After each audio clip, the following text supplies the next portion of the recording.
And the Africa that I talk about is the post-colonial Africa. The Africa which is now divided into 55 countries, with 55 boundaries imposed on her. An Africa which is famous as the cradle of mankind. An Africa which is said to be great in prospect. An Africa about which there is much expectation, but an Africa which continues to punch below her weight. That is the Africa that I will be talking about as I focus on the question of leadership and followership. As I think about that Africa and her leadership and followership, and I think about her often, as all of us should, the words of a book that I read as a youngster come to mind. And any one of us who had the opportunity of reading the book A Tale of Two Cities will remember these words. It was the time, the best of times, and the worst of times. It was the age of wisdom and the age of foolishness. It was the epoch of belief and the epoch of incredulity. It was the season of light and the season of darkness. It was the spring of hope and the winter of despair. Those words define the mother continent as we live in her today. Those who commentate about the continent never tire to say that this is a great continent. Those who care about this continent never tire to remember that this continent, divided as she is, has had many leaders. And when I allow my mind to go down memory lane, I can remember so very vividly the immortal words of many great African leaders on the eve of our regaining our independence. And many of us can see pictures of young Africans, whether in Nigeria or Ghana or Algeria or Kenya or Tanzania, celebrating when we regained our independence. And many of us can remember the words that they spoke and the promises that they made. If it was in Nigeria here, you can remember the immortal words about what they would do to Nigeria of Nnamdi Azikiwe. You can remember those words. You can remember the words of Abubakar Tafawa Balewa. You can remember the promises he made. You can remember the erudite words of the Sultan of Sokoto, Ahmadu Bello, and the promises he made, and many others. When they spoke then, those who are young saw in them the similitude of Moses in the Bible. They thought of their leaders and saw their leaders as messiahs who would bedazzle latter-day pharaohs with miracles, who would liberate them from the Egypt of poverty and want, who would cause pillars of fire to stand between them and sorrow and want, who would part the Red Seas of tribalism and ethnicity, who in times of hunger would summon manna and quail from heaven. That is what they thought of their leaders, messiahs. But today, permit me to say, in many African countries, they are saying, it was better while we waited. It was better while we waited. There is a sense in which throughout the continent of Africa, there has been disappointment with leaders at all levels.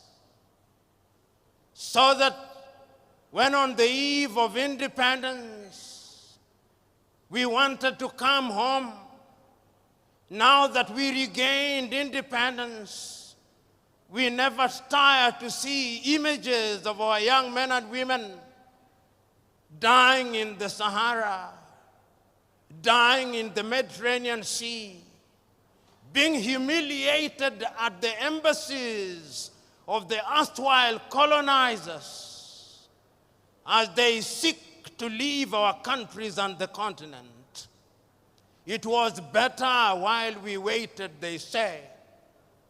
Which begs the question, what happened and what is happening? That we have so many individuals who occupy positions of leadership, and yet the biggest deficit is that of leadership in Africa. You know, in 1983, your own countryman, the late Chinua Achebe, wrote a little book which he could well have been writing about Africa, but he focused on Nigeria, the trouble with Nigeria.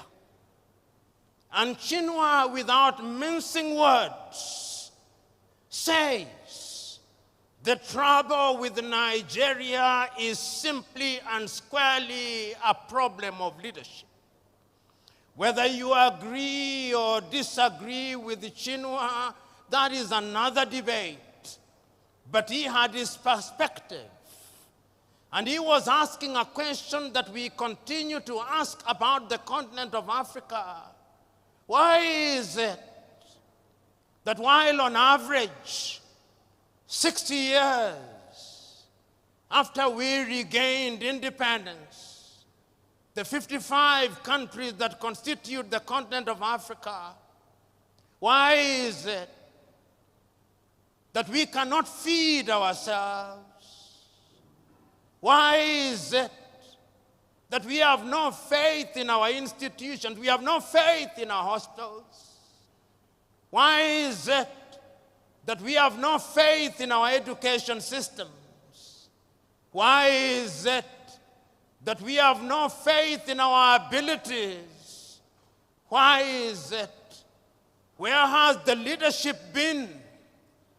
Why is it that so many years, while politics becomes the toy that lulls us into a false sense of security, our economies are controlled by people from other civilizations? Why is it? These are uncomfortable questions which we must pose and confront and answer if the mother continent is to realize our potential. Why is it that the mother continent is ever so negatively attractive to other civilizations? You know, as I talk about leadership, and as I think about leadership, and I think about what leaders are enjoined to do, I think about this mother continent. And many times, I see how our men and women in positions of leadership are being treated by other civilizations. And I said, oh God, where are our leaders? When the world congregates under the G7, there are no African leaders there. The best they can do is to invite one or two, and beyond the photo opportunity, they are told to go away, and go away they do. When there is a meeting of the G20, it is the same thing. There is no African leader there. And when at the United Nations they have voted all our countries, France, the United States, China, Russia, can come and neutralize all our votes. And I say, where are the leaders in Africa? And as you observe African leadership today, they are summoned by different leaders in the world. If the Japanese do not summon them to Tokyo under UNCTAD, the Indians are summoning them to New Delhi. And if the Indians are not summoning them, the Turks are summoning them. And if the Turks are not summoning them, the Chinese are summoning them. In the next 2 weeks, they will have been summoned to the United States of America. Summoned, I use. Africans who are watching this scenario ask, where are our leaders? Which begs the question, who is a leader? Is leadership the occupation of office? Is leadership the occupation of the office of the president?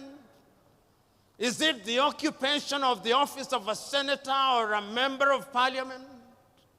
Or the occupation of these high-sounding positions which gives us honorifics? Is that what leadership is? From where I sit, that is pseudo-leadership. From where I sit, leadership is about service. Leadership is about honor and privilege to serve. That is why I still understand the men of old, the men of wisdom who said, he who is greatest amongst you must be your servant. This is what Africa is asking for. And Africa has been asking this question since she regained her independence. You know, when one is talking about leadership in Africa, one must go into history and ask ourselves, what was leadership before we were rudely disrupted? We had our traditional rulers. How did they govern? For whose benefit did they govern? They are still there, the traditional rulers. How do they fit in the new dispensation? When we regained independence and adopted all these structures from the erstwhile colonizer, what did we expect to deliver? That great American Pan-Africanist John Hendricks Clark says that when Africans regained their independence, not a single one of them re-examined the style of leadership. All of them continued with a mimicry of the leadership that they inherited from the colonizer.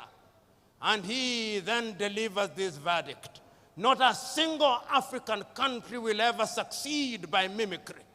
And I want to submit to you that whether one agrees or disagrees with John Henry Clark, one must look at Africa in order to ask ourselves, what is the state of leadership in Africa?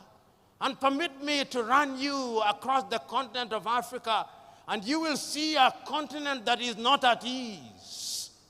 The continent is not at ease because the continent is suffering from a deficit of leadership. Look at Africa today. Tell me whether we are at ease in Niger. Tell me whether Mali is settled. Tell me whether there is quiet and calm in Chad. Tell me whether Guinea-Bissau is doing well. Tell me whether the Cameroons are stable. Tell me whether Central African Republic is good. Tell me whether Sudan, South Sudan, Somalia, Ethiopia, Northern Mozambique, and all these countries where there is peace and quiet, whether the sons and daughters of this country, tell me whether even this great Nigeria is at ease. Tell me. The answer is, she is not. And I dare say that as long as Nigeria is not at ease, Africa will never be at ease. If Africa wants to be at ease, Nigeria must be at ease. She is the largest economy in Africa. She has a population of over nearly 200 million people. 1 in every African is a Nigerian. She is represented in every sector. If you want the best engineers in the continent, they are Nigerians. If you want the best doctors, they are Nigerians. If you want good lawyers, they are Nigerians. If you want good people, they are Nigerians. But also, if you want Yahoo boys, they are Nigerians.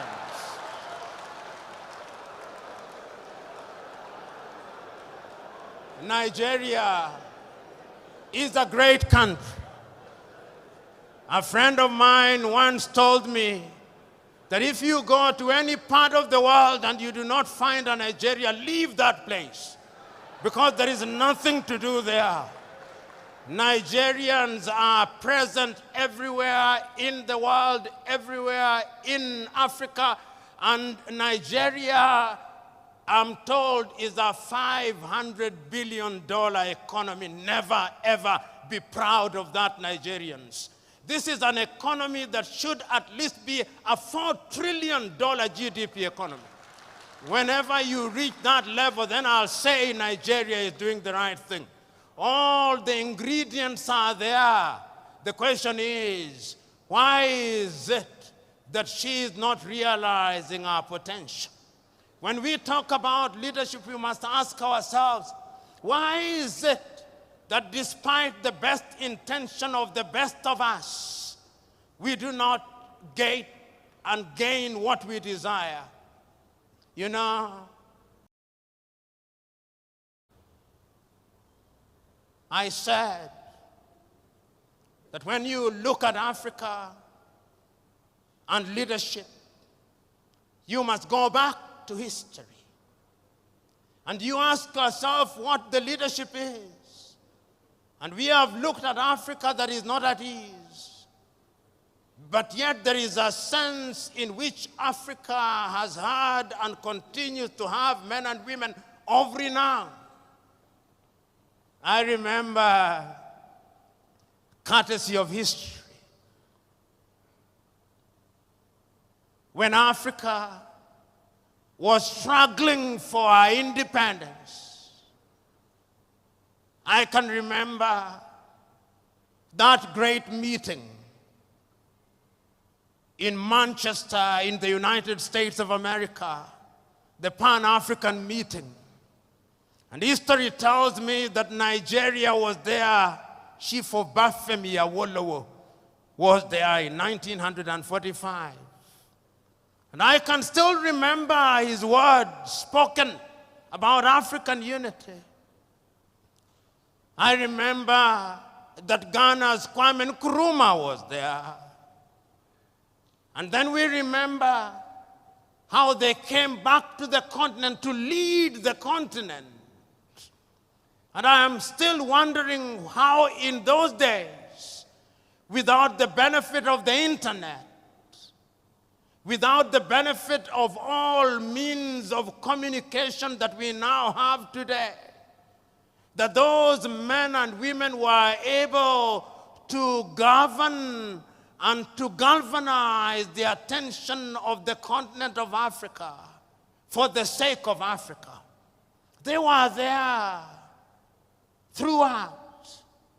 But even prior to that, I can still remember another great African talking about leading Africa out of our state, the great South African Pixley Kaisa Kaseme in 1906 in Columbia in the United States of America, say Africa must be regenerated.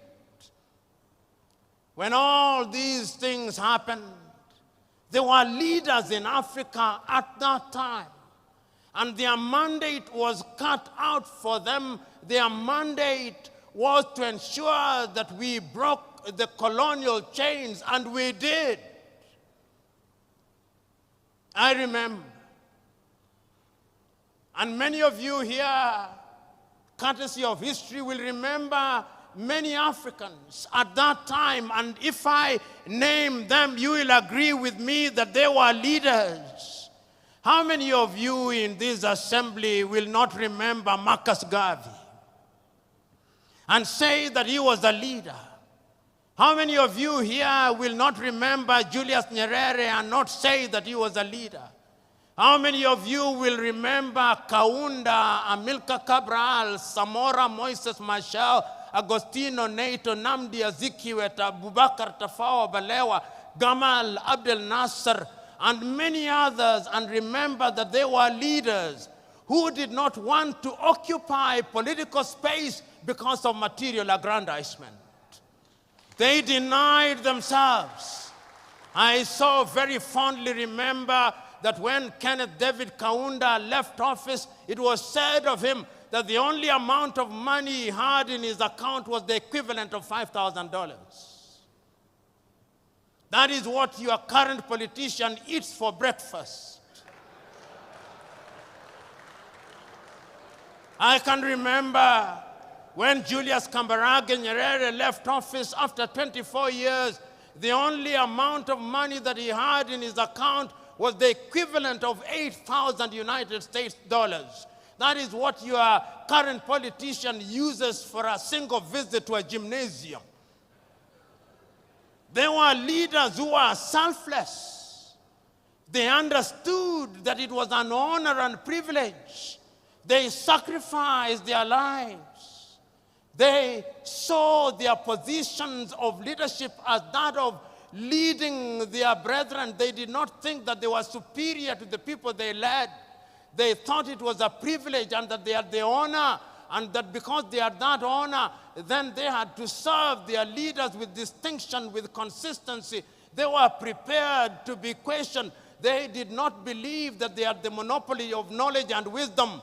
They were leaders because they were servants. You know, I can still remember Julius Kambarage Nyerere speaking on the 6th day of March, 1997 in Accra, Ghana, on the occasion of the 40th anniversary of the independence of Ghana, under the subject, "Without unity, Africa has no future." Mwalimu recounts the history of Africa. He says, when we rose up against the colonialists, our agenda was cut out for us. We, the Africans, had been humiliated in our own lands. Our people had been denied the opportunity to realize their potential. Our mandate was one, to expel the colonizer. We did our bit. We made our mistakes. But who said we were infallible? This struggle is an intergenerational struggle. The next generation after us had the duty to pick up the baton and to run the next leg. The question is, did that generation pick up the baton? Have they run the leg well? The answer, not as well as they should have. Because we must never make the mistake of assuming that African leaders have done nothing. No, that would be too harsh. I think attempts have been made whether in Nigeria or in different parts of Africa, to liberate ourselves from the chains and sorrows of the colonial project. But remember, as Kwame once said, the colonialist never left. He is alive and well. He still wears different masks. And those masks may appear to camouflage him, but they are here. Have you ever wondered why, when the British left their colonies, they created something that they called the Commonwealth of Nations, to which Nigeria belongs? In that Commonwealth of Nations, the head is the British monarch. When the Queen dies, the King becomes its head. It is headquartered in London. It is the Commonwealth of Independent and Free Nations. It is not. It is a post-colonial, neo-colonial institution which continues to massage the ego of the erstwhile colonizer as we celebrate.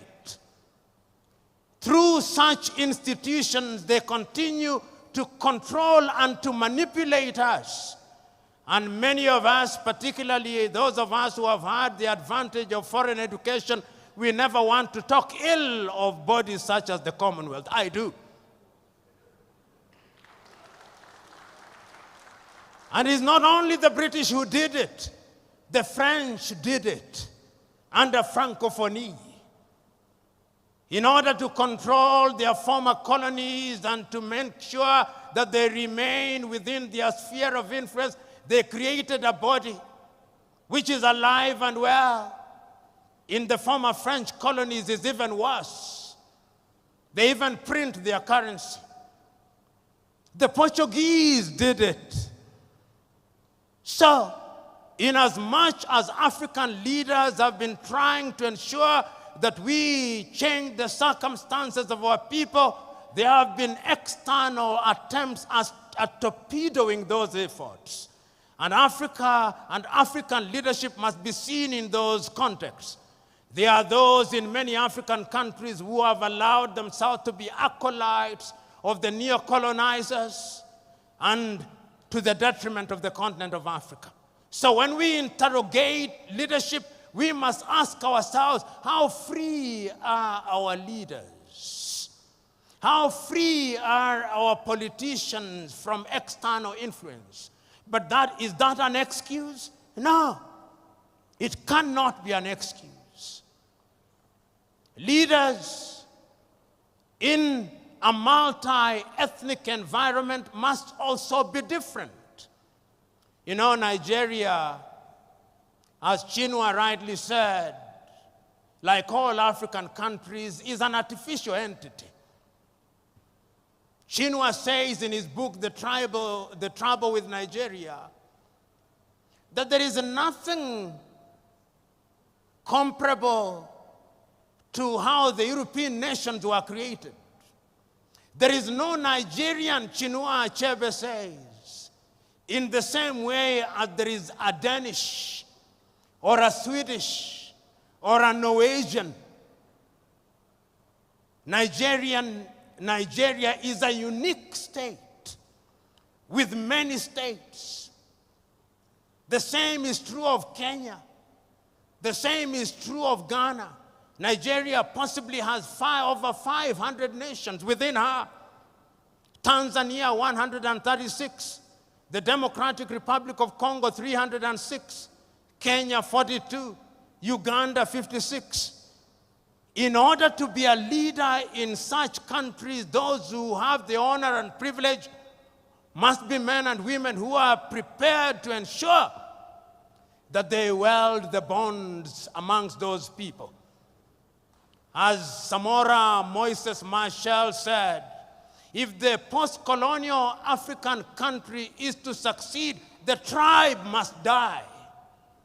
And the tribe must die because if the tribe does not die, then the new nation will never thrive. And I did not understand Samora Moises Machel to say that he should stop being a Yoruba. No. I did not understand him to say that he should stop being a thief or to stop being an Igbo or Hausa or a Fulani. No. Those are cultural mosaics which, when put together, make our nations beautiful and strong. But what do we do in most of Africa? We use those cultural differences to divide the people. We use those cultural differences to reinforce centrifugal forces and therefore threaten the very nation which we want to serve. I am telling all of us who are present here, and many of you who are present in this assembly, who are honored and respected and claim to be leaders, that you have a duty to ensure that you are in front in order to serve and not to be served. But ladies and gentlemen, let us also ask ourselves about followership. You know, as a young student, and many of us who are young students, it was the culture when you are in your first year of studies that you must be a revolutionary. And a revolutionary in the style of Karl Marx. And therefore you would say, workers of the world, unite. You have nothing to lose but your chains. All of us were revolutionaries. And we used to say then that the safety of the bourgeois demands that the proletariat be kept in the most profound ignorance. We were revolutionaries. Who is a leader? Is he a leader who allows meta-ignorance to reign supreme amongst the people he or she is leading? Is it the duty of a leader to ensure that he leads men and women who are enlightened? Men and women who can question what he or she is doing? I'm suggesting to us that true and sustainable leadership also requires that you have a followership that is enlightened. A followership that calls you to account. A followership that is going to make demands of you. A followership that when you say that you are going to improve the quality of their food, they do not believe that agriculture stops on that day, but they believe that agriculture must be intensified and the technology must be used. A followership which knows that when you say you are going to deliver heaven on earth, they know that that is merely an advertisement that you are incapable of delivering heaven on earth. A followership that knows that when you are promising to do things within 100 days, which ordinarily can only be done in 5 years, they know that you are a liar. A followership that is capable of discerning that when you speak things, there are many variables. And it is the duty of a leadership to ensure that such a leadership is indeed created. What do African leaders do? African leaders in many African countries have now assigned the question of education, educating their followers to NGOs and CBOs, which are financed by the Americans, which are financed by the Europeans, which are financed by other civilizations. How do you think, how do you imagine that the people of Denmark would have the interest of Nigeria at their heart?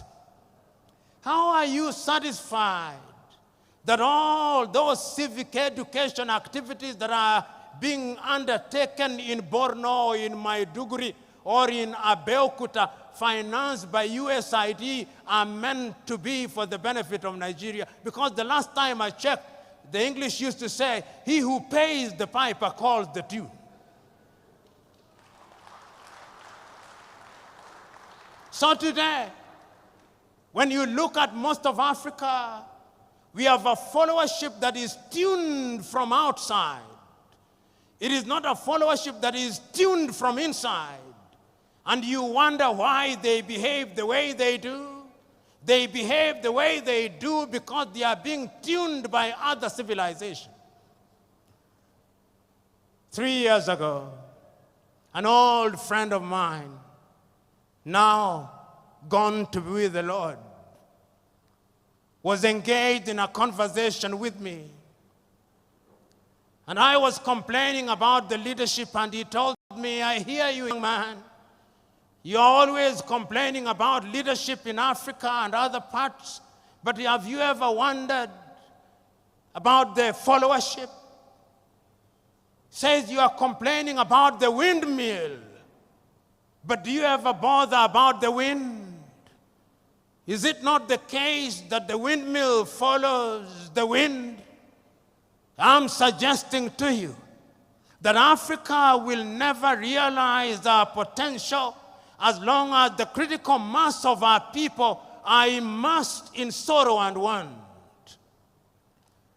I am suggesting to you that Africa is not going to grow as long as you who are in positions of leadership have perfected the art of appealing to the stomachs rather than the minds of the men and women that you lead. I'm suggesting to you that Africa is not going to realize our potential as long as we continue to conduct the politics of money and money bags, not the politics of ideas. I'm suggesting to you that Africa is never going to realize our potential as long as we are dividing our people along ethnic lines. I'm suggesting to you that as long as you who are in positions of honor and privilege are in the business of dividing our people on the basis of religion, Africa is not going to realize our potential.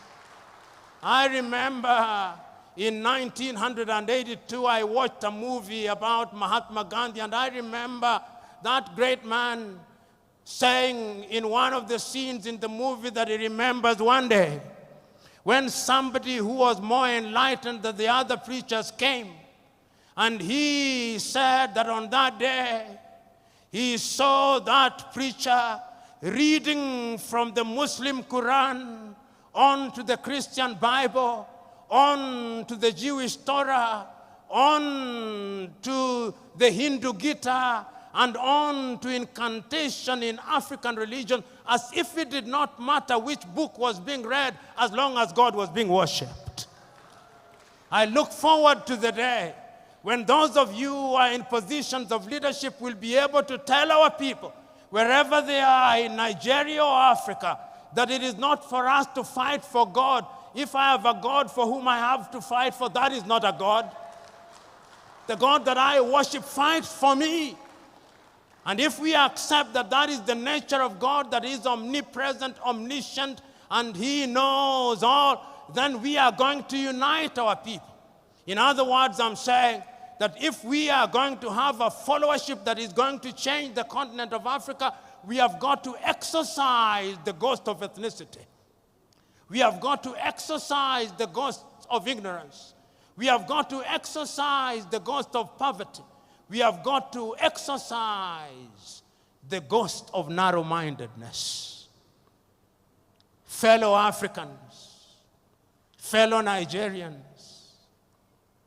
it is still true that everything fails and falls on leadership.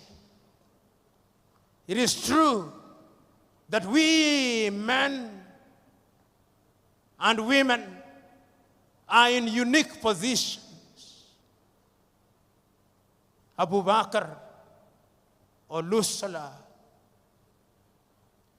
Saraki was present on this earth. Like all of us, he had his coming and his going. Today we are gathered here to remember him because, as South Sudan's John Garang Dimabior once said, as you walk the journey of life, there are two baskets that you fill by your words and deeds, whether wittingly or unwittingly. The basket of good deeds and the basket of bad deeds. And that at the end of it all, when we weigh those baskets, let it be said of you that the basket of good deeds outweighs the basket of bad deeds. It would appear to me that the late Dr. Saraki's basket of good deeds far outweighs his basket of bad deeds. And that is why we can say, without flinching and without equivocation, that he was a colossus. That is why you call him fondly by the moniker Oloye. That is why you are gathered here on a Monday morning to pay homage to him. Now I can see Saraki upstairs through imagination. I can see him asking us, who we are present here today, oh dear Nigerians, it is 10 years since I left you. Where are the leaders? I can see Saraki asking the president of this country, how have you served, Mr. President? I can hear him ask the vice president, how have you served? I can hear him asking the senators, how have you served? I can hear him asking the members of the House of Assembly, how have you served? I can hear him asking the governors, how have you served? As to how they have served, that is not for me to say. It is for them to say. But I can also hear the great Saraki asking the Nigerians, how have you been served? Have they given you food? I can hear him ask. Have they given you fuel? I hear him ask. Have they given you electricity? I hear him ask. As to whether they have been well served, it is not for me to say, it is for them to say. In other words, the great Saraki is asking both leaders and the led, have you demanded and have you served? And the leadership that I hear him, the great Saraki, asking of us is a leadership where we are united. Not the unity of the graveyard, whose lingua franca is silence. No, it is the unity of those who are seeking to do good. Those who are seeking to do good, those who ask with the firmness that will open the eyes of the leader without inflaming their anger. I can hear it being said. You know, as I conclude, I remember this story, a story that must be known to you. It's a story about leadership, which must be contradistinguished from human leadership. It's the story of a shepherd, or the story of a poultry farmer. But I'll start with the story of a shepherd. Many of us from the north are famed for cattle keeping. And when you are driving the cattle through different grazing grounds, the cattle believe that you love them so much because you protect them from the elements, because you protect them from other wild animals. But if the cattle were to know that you are the one who would end up eating them, they would treat you very differently. Invariably, they do not know. And therefore, you will continue controlling them the way you do, and you will continue eating them the way you do. But it's a totally different case when you are leading human beings. They are not like cattle. You may lead them in a particular direction. You may think that you have lulled them into a false sense of security. You may think that you have deadened their minds. But always remember that one day if you don't do that which is good and right for your fellow men, there is a day of reckoning.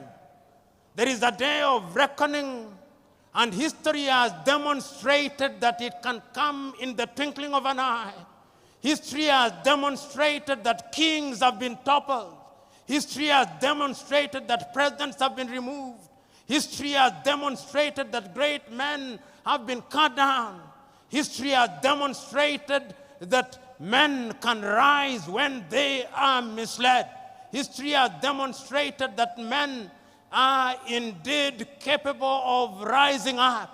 You know, I always read these words of the American Declaration of Independence because I love them. They apply to humanity. Before America became what it is, they had enlightened men. We hold these truths to be self-evident, that all men are born equal, that they are endowed by their Creator with certain unalienable right, that among those are life, liberty, and the pursuit of happiness.